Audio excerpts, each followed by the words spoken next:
Ju njohim me edicionin informativ të lajmeve. Kjo është Radio 7.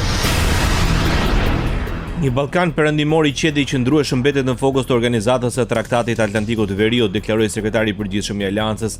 Në fjalën e tij përpara samitit dyditor që përmbahet në Bruksel, Rutte tha siç e dini, kam qenë në Sarajevo dhe në Prishtinë dhe së fundmi kisha diskutime edhe me presidentin e Serbisë në Bruksel. Kështu ne si NATO jemi të angazhuar dhe duam të sigurohemi që Ballkani perëndimor të jetë i qëndrueshëm dhe i sigurt bashkë dhe me 5 aleatët tanë, Malin e Zi, Maqedoninë e Veriut, Sloveninë, Kroacinë dhe Shqipërinë, tha Mark Rutte.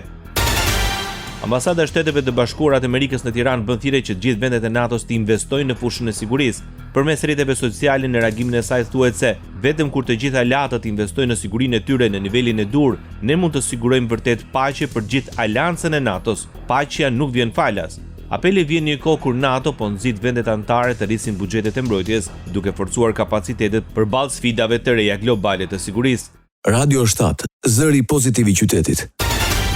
Prokuroria e posaçme pranon se është përballur me një sulm kibernetik nga një grup i dyshuar i strukturuar kriminal. Sipas njoftimit zyrtar të SPAK, ngjarja ndodhi më 12 mars ndaj emailëve të disa prej prokurorëve të posaçëm.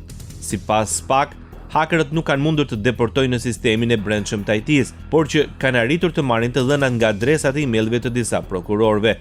Megjithatë, zyrtarisht nuk ka rrjedhje të dosjeve hetimore. Institucioni akuzës pranon se hakerët kanë tentuar që të ndërhyjnë dhe në emailin e kryeprokurorit Altin Domani, por nuk kanë pasur sukses fal masave të sigurisë. 3 prokurorë të posaçëm të hakeruar në postën elektronike janë Bear Dibra, Enkelejda Milonaj dhe Elida Kaçkini. Për rrjedhoj në pranga janë vendosur 2 zyrtar, Arnold Rogaj, ish punonjës i Inspektoriatit të Mbrojtjes së Territorit, dhe Zambak Gjonaj, ish zyrtar i Burgut Vlorë. Pas arrestimit janë sekuestruar dhe pajisjet e përdorura për ndërhyrjen, si dhe dokumentet e shkarkuara. Kryetari i Partisë Demokratike pretendon se sulmi ndaj SPAK është pasojë e luftës brenda klaneve të Partisë Socialiste. Në konferencë për media, Sali Berisha tha se u kthye sërish koha kur dosjet kalojnë në Partinë Socialiste përpara se të shkojnë në gjykatë. Me duhet të them se u kthye koha kur dosjet para se të shkonin në gjykatë shkonin në Partinë Socialiste. Kjo është. Dosja para se të shkonte në gjykatë shkonte në Partinë Socialiste. A është hakerim apo jo dëshojmë, por është shumë e rëndë, deklaroi Sali Berisha. Është histori e statuseve të Erion Veliajt, i shkruan te Rama. SPAK i përgjigjet Veliajt. Edhe hakerimin duan t'ia fatorojnë Fatmir Xhafës. Qytetarët po kuptojnë çdo ditë më shumë ndikimin e qeverisë tek SPAK-u, deklaroi Sali Berisha.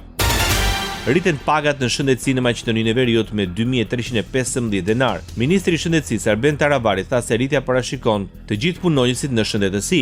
Ministri i Shëndetësisë Arben Taravari njoftoi se është zyrtarizuar paga mesatare e punonjësve shëndetësor dhe ajo do të ka vlerën e 50200 denar. Uroi dhe shpresoi që kjo të arrihet në gjithë sektorët, shkruan Arben Taravari.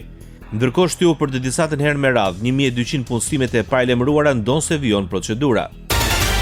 Kreu i LSDM-s, opozitës maqedonase, Venko Filipçe përjashton mundësinë që takimi me kryeministrin Ilir Mickovski të kishte karakter etnik. Filipçe përgënjeshtroi akuzat e BDI-s se ka marrëveshje Zajev-Mickovski si çadër mbrojtëse për oligarkinë tranzicionale në vend. Не, абсолютно е за тоа демонтирав. Немала никаква етничка димензија во овој состанок. Сите се поканите, сите лидери треба да присуствуваат понатаму на следните состаноци, пошто ова е за...